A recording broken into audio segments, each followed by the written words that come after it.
Hi everyone. For those who don't know me, my name is Katie Malenzi. I grew up in South Africa with my mum, dad, brothers and sister.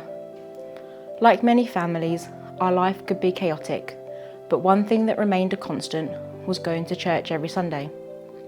It was a rhythm that I was used to, but for a long time it felt more like a tradition than a relationship.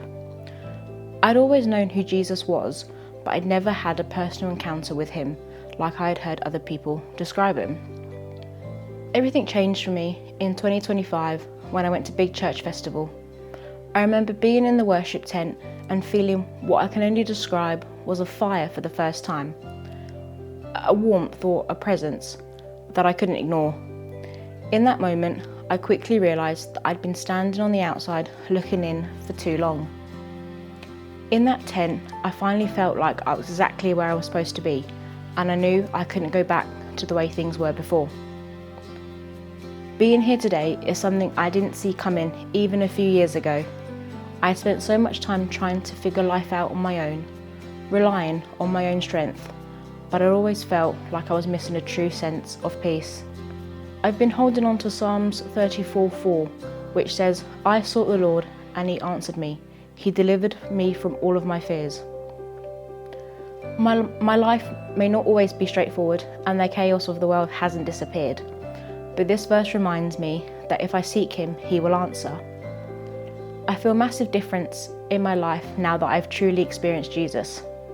Before that moment in the worship tent, I realise now how much I was carrying. I used to feel constant pressure of performance, always worrying about what other people thought of me and trying to fit in, or wondering if I was enough. It was exhausting to always be looking for validation from the world.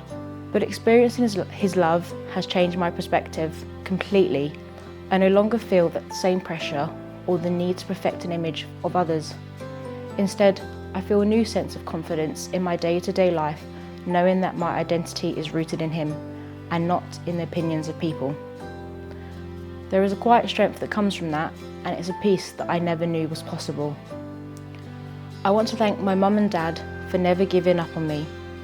You have been a pillar of strength and foundation for me while I've been trying to figure out things, and I'm so grateful for your constant support. To Sean, thank you for being on this journey with me. Despite our craziness, you were the one who sat and listened while I cried for an hour when I finally realised that this was the journey I was meant to be on, and I can't tell you how much that means to me. Finally, I want to thank the community here at FBC. Thank you for giving me a safe space to ask questions and for allowing my journey to continue in such a welcoming place. Today, I'm being baptised to show that I'm no longer just observing from the outside. I am here to declare that Jesus, as my Lord and Saviour, I'm all in.